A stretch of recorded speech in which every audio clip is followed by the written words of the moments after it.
let's talk about Calendar, kind of a benchmark Yeah, I keep forgetting you know all about this. Yeah. show on television. Describe the series for us. It was a half-hour show at, I believe it was 10 o'clock in the morning, an unlikely time going up against soap operas. And it was quite a literate show. Mary Fickett was the daughter of a famous actor named Homer Fickett. And Mary was an actress in her own right, and she's since been on a soap opera. I guess it's still on the air, been on forever. And she's one of the stars of the soap opera. I don't know what it is. And Harry Reasoner, who was probably had more intellect than any television journalist I ever knew. How did you come to work on Calendar? How did that happen? How did you get connected? How with does that, anybody ever get a job? I just don't know. I had done all these other things, and they were starting this broadcast, and I don't know whether I applied for it or they came to me. I have no memory. This went on the air what year, do you recall? Please. Okay. I told you what year I was born. I remember that, but after that I get fuzzy. Well, I know it went off the air in 1962, or at least you went off the show in 1962. Well, I went off the air. I worked with a great friend, John Mosdale, who is still a friend, and we wrote it together, and he stayed on. I wrote it for 1 year, and he stayed on. I went off, and then I came back because they had a 2-hour final, and I came back to write the 2-hour final. Well, let's talk. Was this the start of your working relationship with Harry Reasoner? Yes, it was on Calendar. Yes. You've said a couple things about Reasoner's intellect. Did you meet him through the show, or did you meet him before the show? Yeah, I didn't know him until I met him on camera, and they hired me without ever meeting him. You know, he was. I've said how bright he was. Harry was. I mean, he ended up one of my closest friends. But he's a strange bird. Harry was a strange person. I don't think he could have been that strange if he hadn't been that bright. Mm-hmm. A dumb person couldn't have been as strange as Harry. Well, let's talk about. I mean, Harry Reasoner is one of the great names in the television broadcasting history. Let's talk a little. Obviously, Harry has passed on too, and we can't interview him.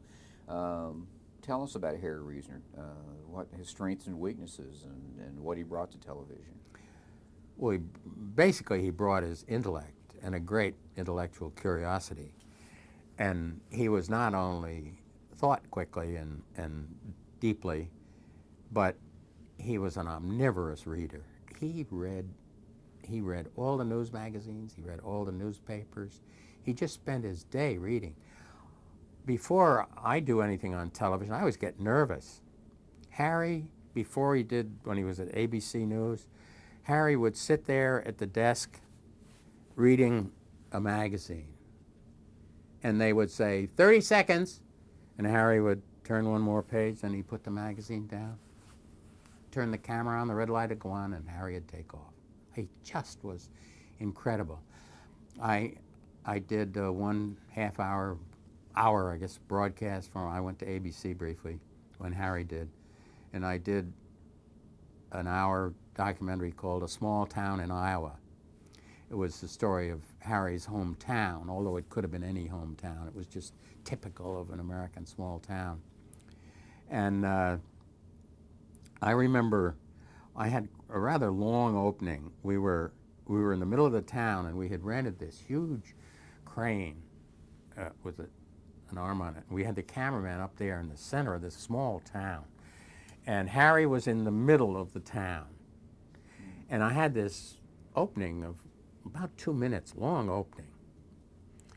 And the crane was going to take a picture of Harry, and the picture would comprise the whole town.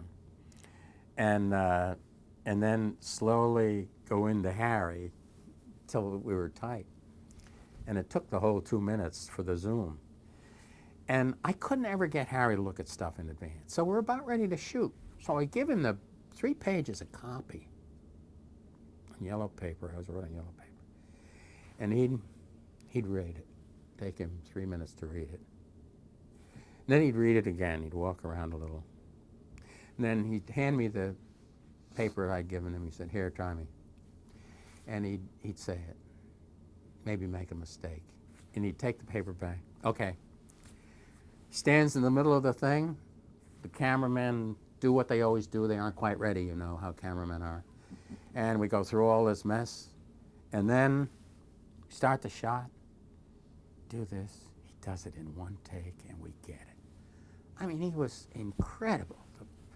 I mean, his brain must have been like Einstein's, bigger than most of us. He did have a size 8 head, and I think it was mostly brain in there. Very bright guy.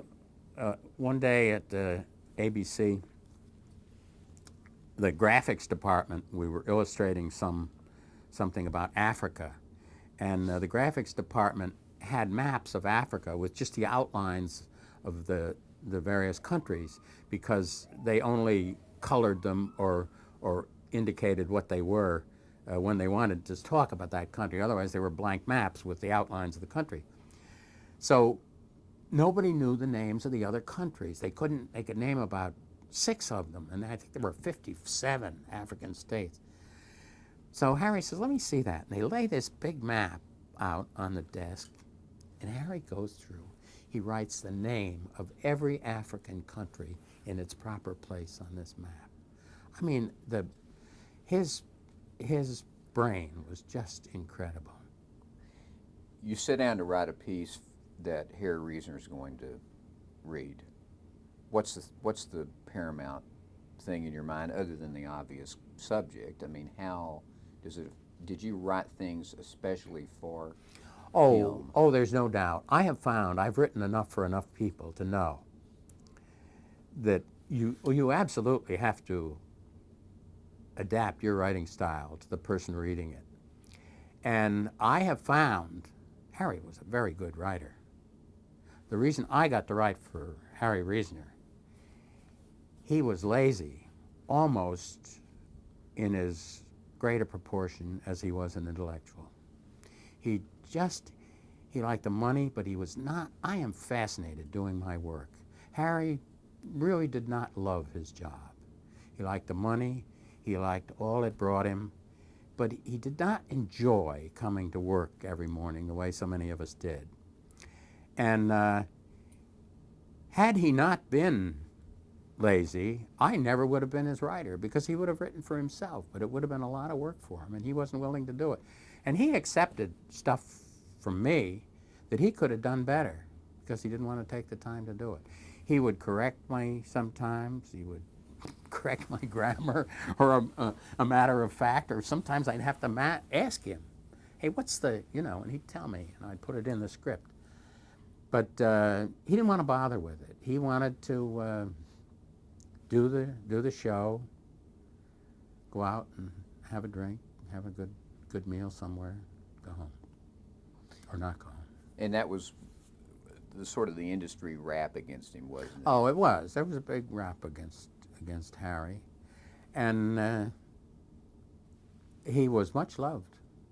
I mean, at his memorial service, no one had to make up anything about how much they liked Harry Reasoner, because people liked Harry Reasoner. But he was seriously flawed human being. Did you write those little pieces for him that he would do when he had the Sunday night CBS News? No, I didn't. He did those. He would always close with a little piece. Yeah, I think those were always his. I don't know who else. John Mosdale's very good. He might have been in on them. I don't know. I think Harry wrote a lot of those himself. Now, some of the documentaries and special things that you did that I want to talk about, things like, for example, the essay on Doors. Mm. Did that literally come out of the story that you just mentioned about talking to Fred Friendly and pointing out a door? It was Dick Slant's office, and he asked me. Dick Slant, yes. Dick Slant asked me what I would do a documentary about, an essay. And I said, well, it would not be a hard-hitting political thing. I would like to pick something ordinary that we all meet in our lives every day and do something about that. And you get thinking of something like that. I sit down as a writer and I turn my mind to it. And I think, besides all the dramatic doors and the interesting doors,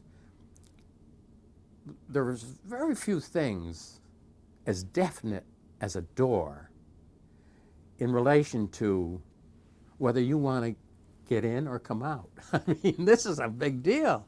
If you've got a door between you and getting out or you and coming in, it's a major issue in your life. That's true. I hadn't thought of it that Yeah, way. But and you're right. so there were all these things to say about doors, and then we had some beautiful door pictures too. Was that what? We had screen door, you know, the one you remember from your kid flopping and banging, and we had pictures of hundreds of doors. And then you also did a memorable one on chairs. Did another one on chairs, and we assembled, I think we had something like 800 chairs in the studio downstairs.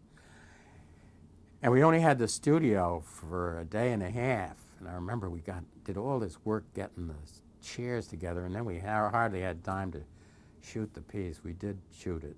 It was good. It was not as good as the doors thing. I did one on bridges too. Bridges was more like doors because I used not only current pictures that I shot myself of bridges, but great bridges of the world. You did an essay on women. Did an essay on women. Better forgotten, probably. Why do you say that? Oh, I said some things that were not popular. One of them was I said, I was bothered. Harry read this, fortunately, so it didn't hit me directly. Harry said, I've never understood why women are less satisfied being women than men are satisfied being men. It was not a popular thing to say. I didn't say it. Harry Reisner said it. Exactly.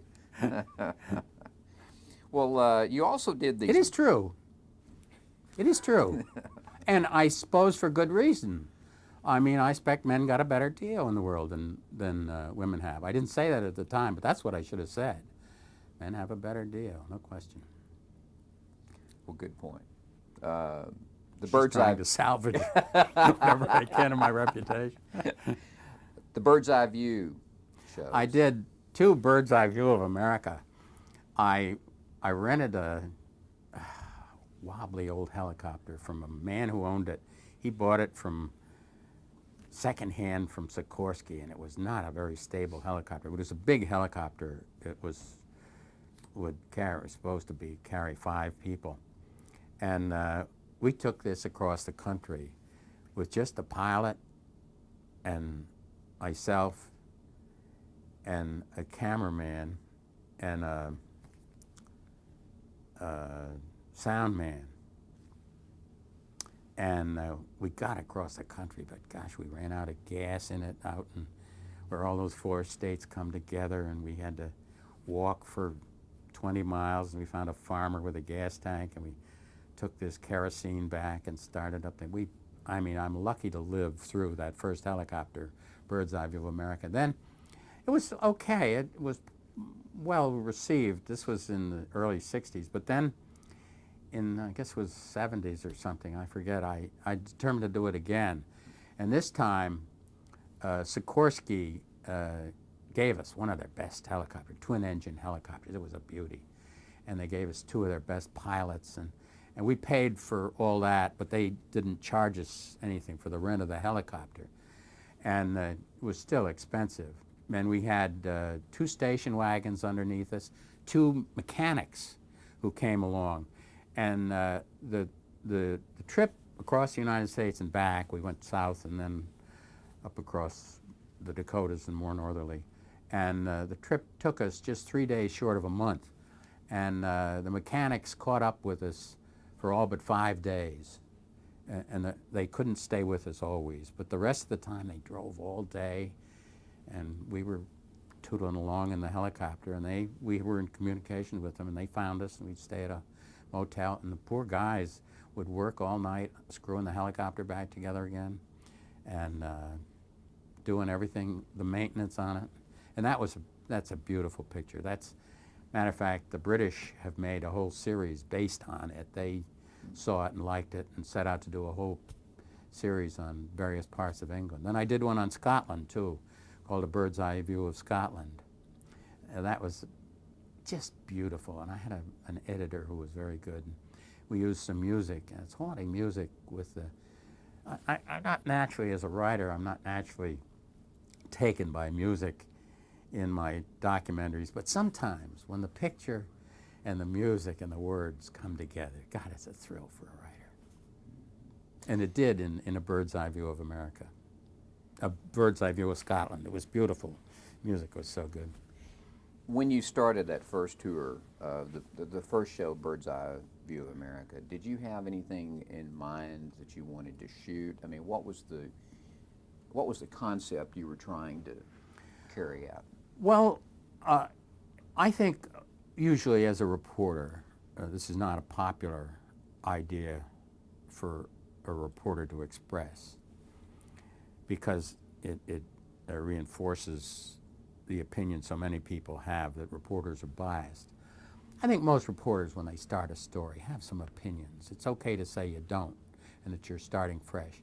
But you very seldom go out without having some idea of what you might find, hope you find.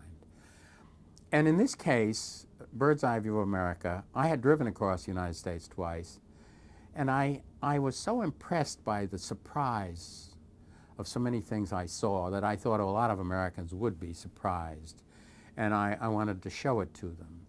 There's so much empty space. Here we are crowded. You know, we got coming up 300 million people. Still got a lot of empty space, and we're all crowded into these city areas. But there are vast areas in this country where there's nothing. Nobody would ever want to live there either. You know, it's God-forsaken, people-forsaken anyway. Mm-hmm. And were you trying to contrast the difference in change in time between those two programs that you did? No, they were unrelated. Unrelated. The first one was black and white on film. The second one was done video in color, and it was beautiful. It stands up being shown today. They still show it once in a while. CBS sold it to Fox or something. Then you did The Strange Case of the English Language. Strange Case of the English Language. That was fun. Harry did that. It was, the English language is a hobby for me. I like it. I think I'm chauvinist enough to think it's the best language in the world. It is dominant in the world, not because we are dominant militarily and economically. The English language is dominant because it's the best language. It's the most useful language. It's by 5 times the biggest language in the world. Nobody comes close to having this many number of words. And you can get nuances of meaning with the English language, which you can't get with any other language. The French, for instance, no one would contest the fact that French is a prettier language. It sounds better. It's more musical. It's nicer in many ways. But it's constricted by the French Academy, which has limited the number of words that it will take in. That's why the French for slang are dying for American slang words, and they take them in, even though the French Academy won't let them into their dictionaries. But English is just a grand language. As somebody said, no language is perfect that pronounces C-O-L-O-N-E-L, colonel. But it has some shortcomings, English, but it is still such a useful language. There was a man named Mario Pei, who was one of the great linguists who ever lived, and he wrote books on the English language. And I met him once, and he just, to myself, in a room we were in together, he spoke a lot of different languages, and he wrote 2 sentences in English. Then he translated them into 5 other languages, one of which was German. And the English, you know, it was this much on the paper. And by the time it got to German, it was this much. And, you know, Vietnamese, English is just, because we have our choice of words that mean specific things, it is more succinct than any other language. And so this was really, in doing this essay and this show, was kind of a labor of love for you. Yeah. I was trying to point out some things. I remember one of the things on it was, I still get complaints sometimes for retired second-grade English teachers of my grammar, because I don't use the subjunctive very often. I very seldom say if I were, I say if I was. I mean, the subjunctive is dying, and I don't do whom very much. Sapphire says, if whom sounds right to you, change the sentence so you don't have to say it. And but I am always interested in the language, and I remember one item in little bit in the English language hour. I started saying that because I sometimes find myself misplacing the word only. And one of the things I wrote on the blackboard in the show was the fact that you can put the word in almost anywhere in a sentence. I only punched Walter Cronkite in the nose. I punched Walter Cronkite in the nose. I punched Walter Cronkite in the nose only. And you can put it anywhere in that sentence and it makes sense, but changes the meaning. Were you involved very directly with the documentary Sinatra, which has some notoriety? Not notoriety. Now, notoriety but is a pejorative word. Yeah, I object. Why has that gotten popular? The pejorative use of notoriety. I know sometimes people use the term notoriety now just to mean that it's well known. Popular. No, Yeah. notoriety No, I should say is the pejorative. fame. The fame. Pejorative, yeah. The fame of that show. Well, it was a good show. Don Hewitt produced it. He's not bad. And we were lucky. I wrote it. We were lucky. We got into the recording session of Sinatra singing that great song when I was very young, when I was 17. I don't know the name of it. And but it was a great recording session, and I was so impressed with Sinatra's interest in the music itself. I thought it just came naturally to him, and he sang. Boy, he was a musician. I had not known that until I got to know him quite well. We went out to his house and had meals with him quite often. What was your personal reaction to him? Well, it's like so many people. I had read all about Sinatra, and I was not a great admirer of Sinatra's personal life. And but you meet him, and he's this wonderfully friendly, nice guy. I mean, he was great to be with. There was a place that made great bread in New York City called Parisi, Italian bakery, and I always went down to Mott Street to get it. And I can take it home, and we go out to California, and we're eating at Sinatra's house, and he has this all-purpose man who serves us his lunch, about 7 of us at the table, and he brings everything in, and he brings the bread in. So I break a piece of bread, and I said, Frank, this is Joe Parisi bread. He said, how did you know? I said, why, he was so delighted.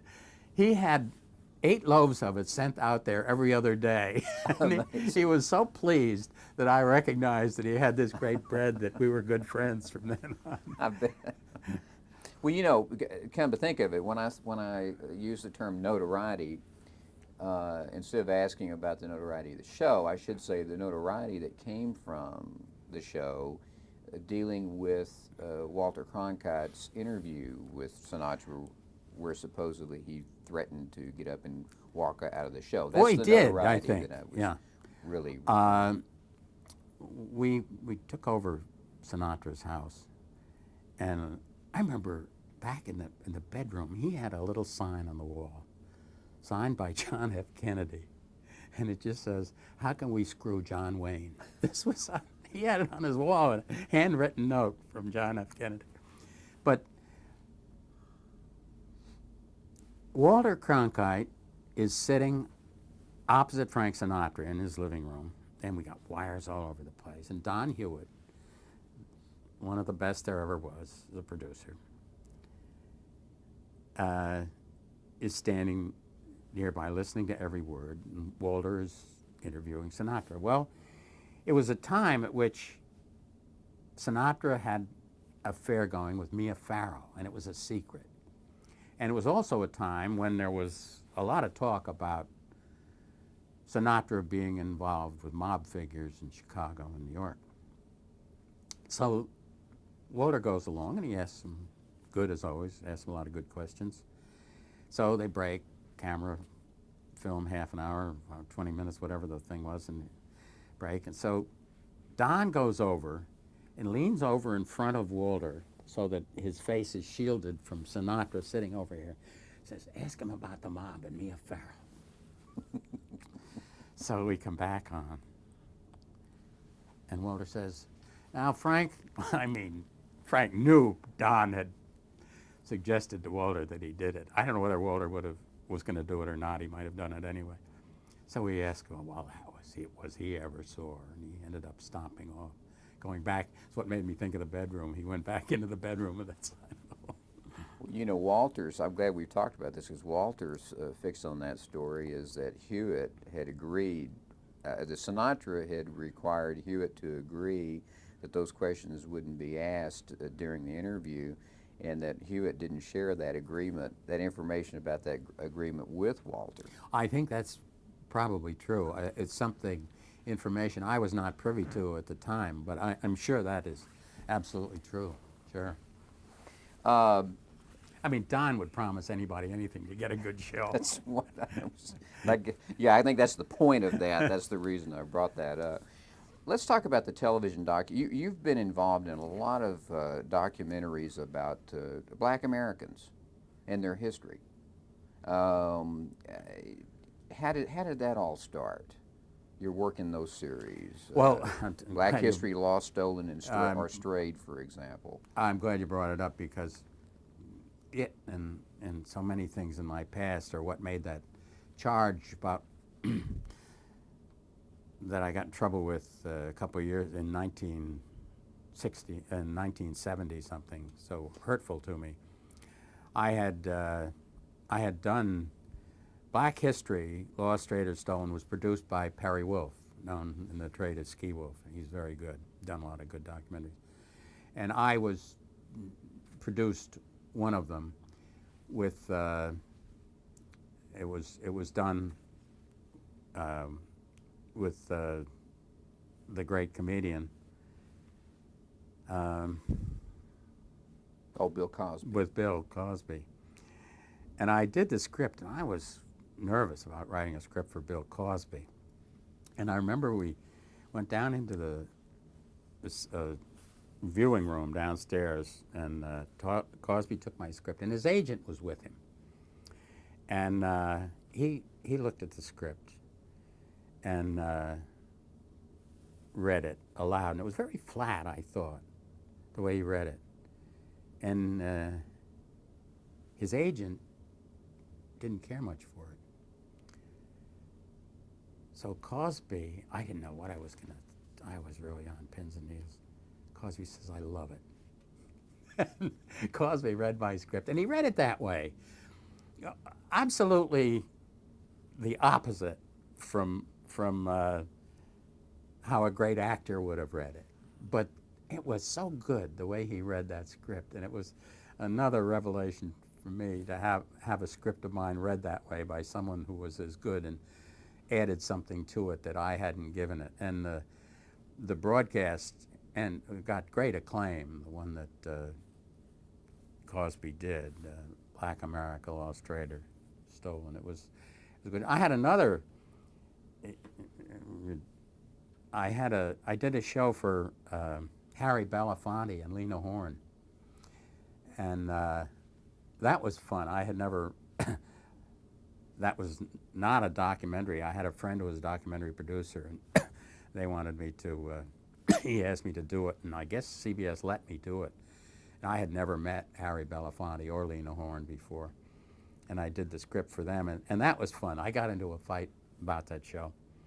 We better probably stop you right there so we can change All right. tape.